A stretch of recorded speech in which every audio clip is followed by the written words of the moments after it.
Me voici arrivé après un périple, je dirais, mouvementé. Et donc là, il y a une construction d'un stupa. Et le lieu énergétique est bien choisi. Ça, c'est très intéressant. Le lieu énergétique est bien choisi et le stupa est déjà rayonnant. Alors je peux observer les statues des éléphants, voilà, fait tout à la chaîne, donc effectivement c'est standardisé. Mais le stupa a trouvé sa place dans la roche et sur la montagne. Donc ça c'est déjà un point très très positif. Et bien là aussi une belle énergie, je suis surpris.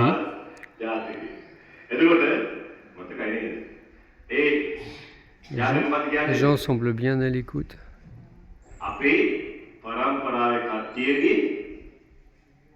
Temple où j'entends encore la voix. Bougainvilliers magnifique. Et je sens encore cette énergie qui, je dirais, ça soulève le plexus, ça l'élargit vers le haut et le chakra du cœur aussi. Alors ça l'élargit vers le haut et en même temps, ça travaille en profondeur. Un lieu intéressant. Et tout là-haut, je vois un rocher qui ressemblerait à une tête d'éléphant.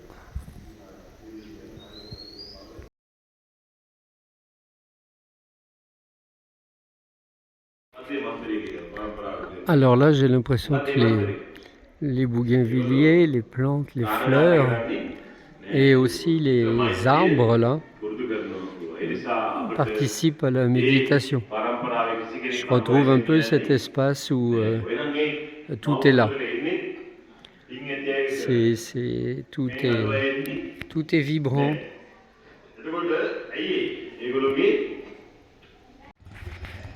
Un arbre majeur à côté du temple de l'enseignement. Et là, je suis sur un gros rocher avec un espace de méditation. Et nous avons le classique pied du Bouddha avec une vue embrumée et les drapeaux tibétains.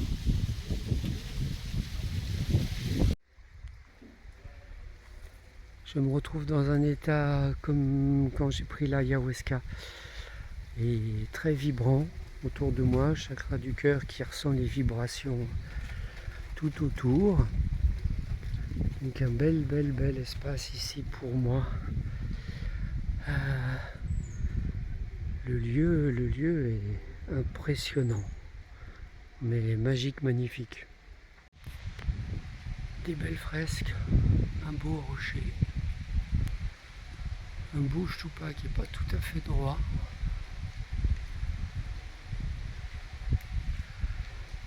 Avec une marque là où il devrait pointer. Et le détail de la perfection dans l'imperfection est intéressant pour moi. Encore un arbre vénéré et ses fresques.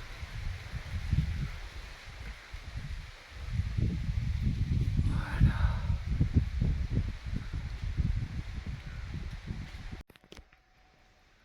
Alors le cœur, pour moi c'est le cœur du sacré.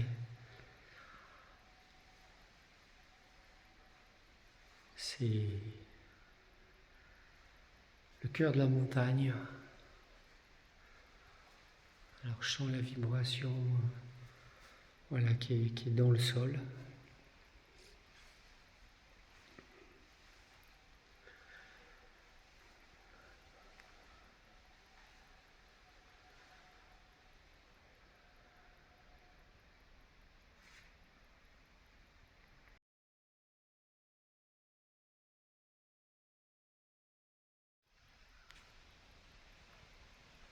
Oui, c'est très fort. C'est très fort, c'est très beau. La roche est là.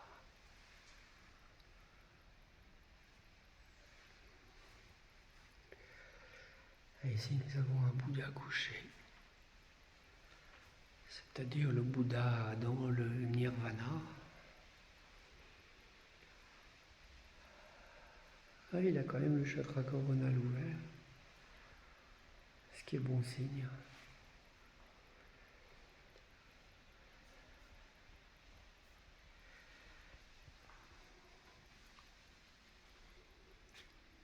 Très très beau. Très beau, très très magique pour moi.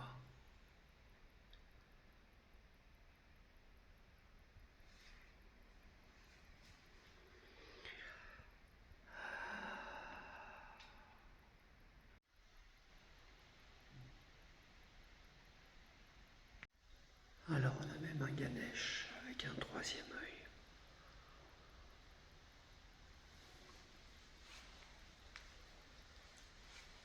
Divinité protectrice magnifique.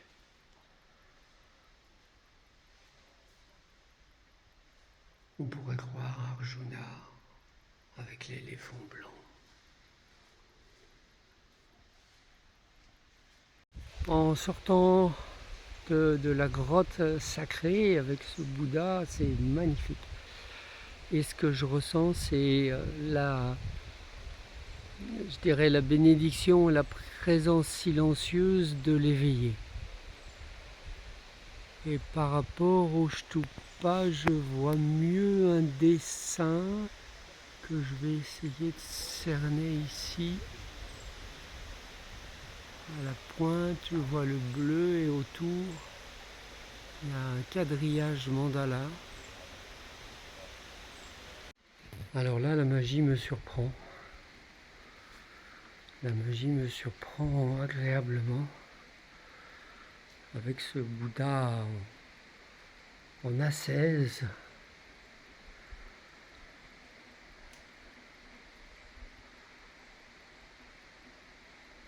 Avec son jeûne.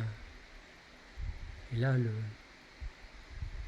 le silence non démonstratif m'interpelle.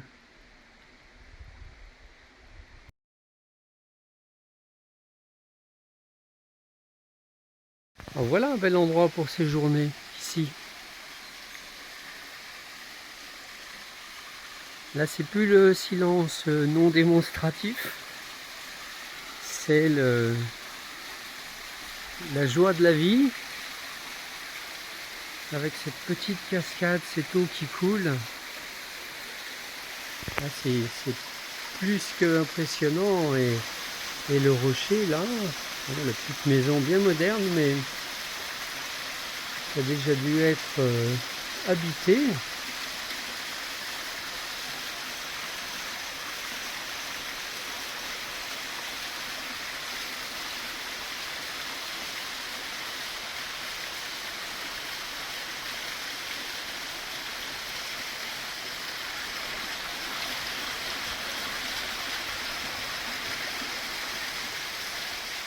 Le petit bassin d'eau. Ah, c'est vraiment sublime.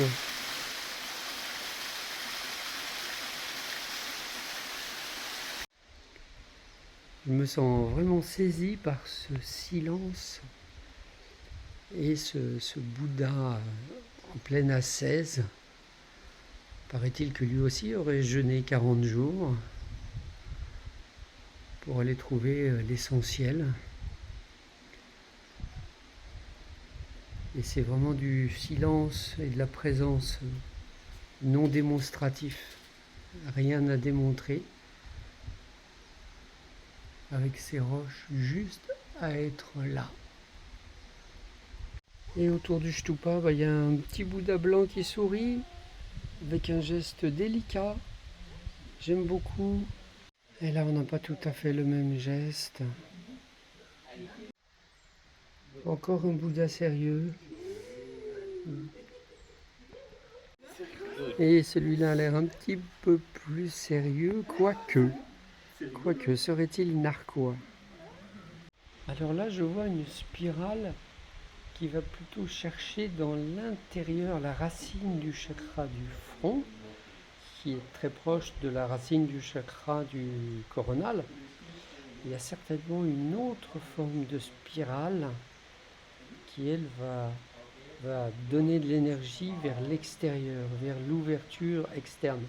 Et là, on est dans la présence interne. Alors sur le chemin du retour, je prends conscience que j'étais là-haut, tout à l'heure, au-dessus du rocher, et c'est pour ça que je me sentais prêt à décoller. Alors mon conducteur de tuk-tuk me dit que je peux aller à l'intérieur. Donc il est pas fini. Mais ça peut être intéressant effectivement de voir l'aménagement moderne, c'est sûr. Mais en tout cas bien inspiré au niveau énergétique. Je sens la puissance de la montagne qui monte ici. Il devait y avoir un creux.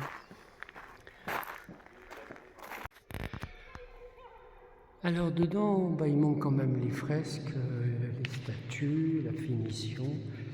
Et puis c'est d'avoir acheté ce gros pilier au milieu.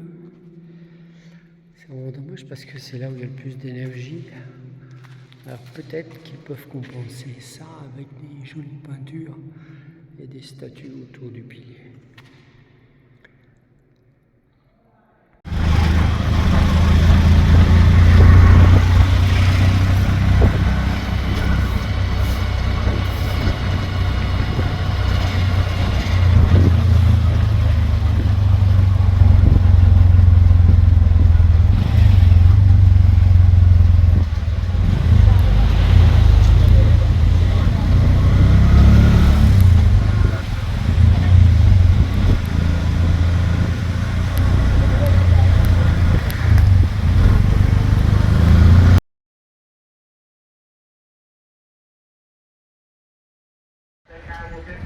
Alors me voilà au rocher ancien, vraiment au bord de la route, magnifique, des arbres, et puis un vieux shtupa sur le rocher.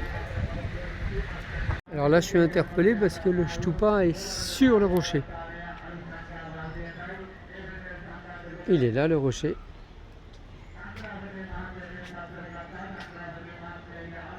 Donc il y a encore quelque chose qui est bien présent pour moi.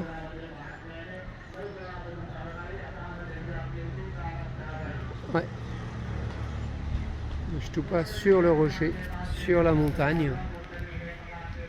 Voilà, ça c'est magnifique avec des éléphants modernes, mais des éléphants. Ah oui, là déjà il y a une belle énergie. Je vais pouvoir saluer l'esprit du lieu. Alors voilà ce qui m'est venu. Je te salue et je t'honore, maître de l'éveil silencieux.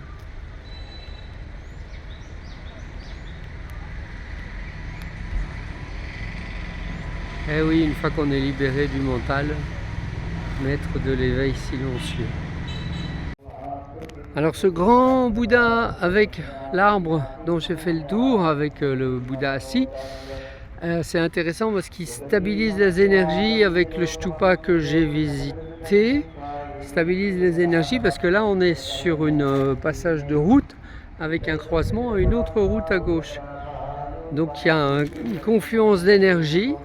Donc ça peut être positif et ça peut être aussi dérangeant, j'allais dire disturbing, dérangeant pour les énergies. Mais les deux sont reliés. Donc je trouve ça intéressant et celui-là il est beau et lancé vers le ciel, magnifique. Alors à cet étage, je commence à rentrer dans le silence.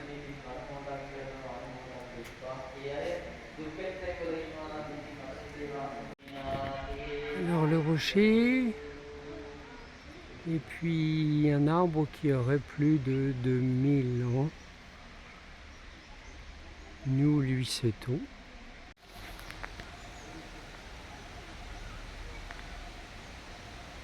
La rivière. Ah, libellule. La rivière qui chante un petit peu, avec beaucoup de fleurs recyclées, jetées. Hélas, un peu de plastique aussi.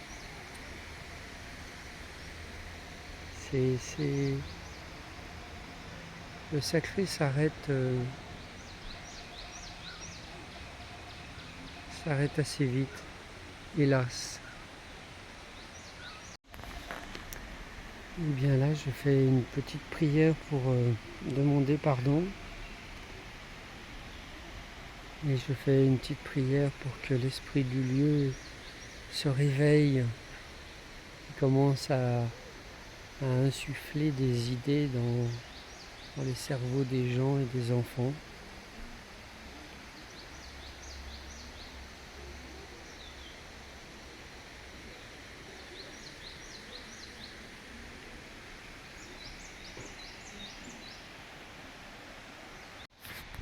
Le temple, avec ses divinités protectrices et ses belles marches en vraie pierre. Alors ici, ce petit temple.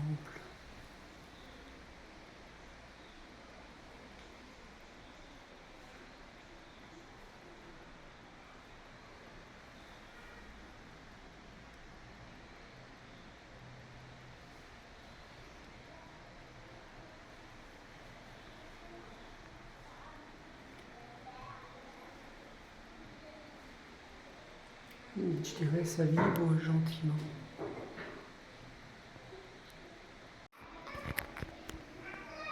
Alors là, c'est grand, c'est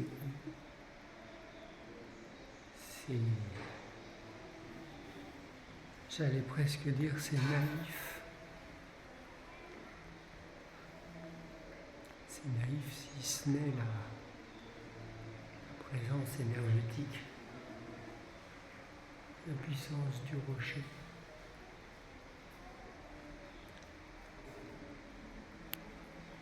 Et un plafond décoré que la vie d'une lumière ne me permet pas d'apprécier pleinement.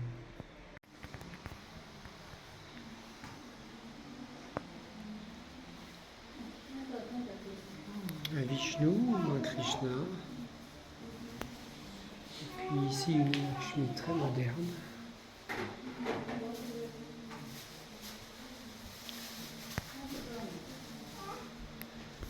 Et ici nous avons 2 Bouddhas pour le prix d'un.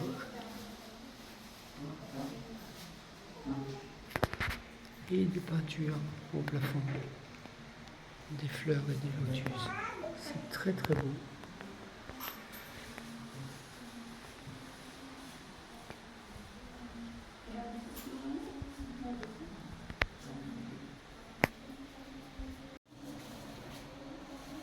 Alors là, c'est la statue cachée.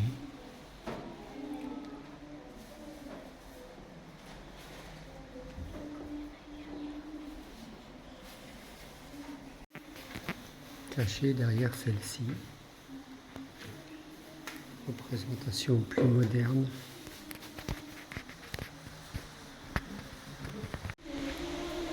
Et dans cette seconde salle, en fait, je vois des gens qui prient, mais leur aura reste fermé.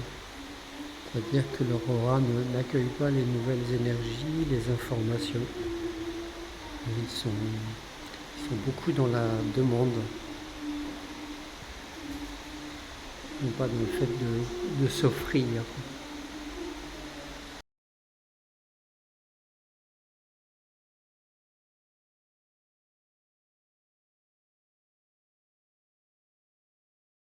Et en poursuivant un stupa sous la montagne,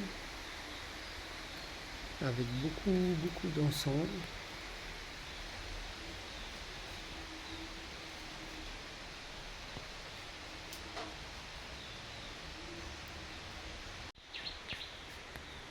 Et le fond de la grotte qui a dû être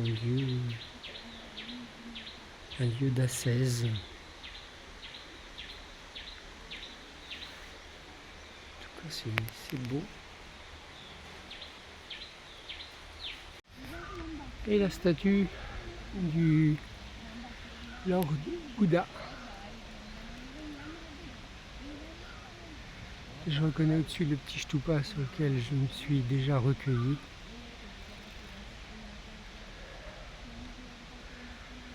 La statue a la présence surtout du rocher et des intentions qui y sont mises.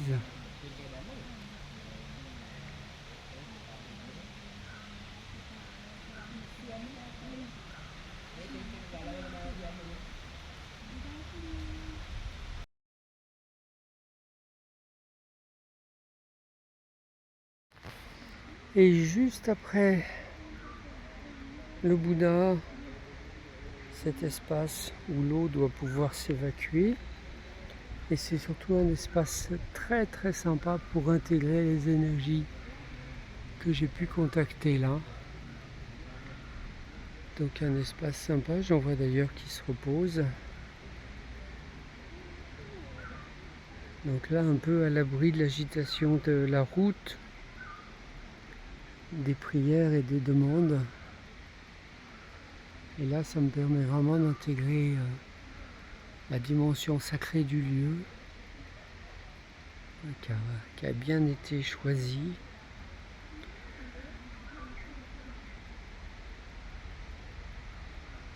Et oui, un beau grand silence, je dirais naturel.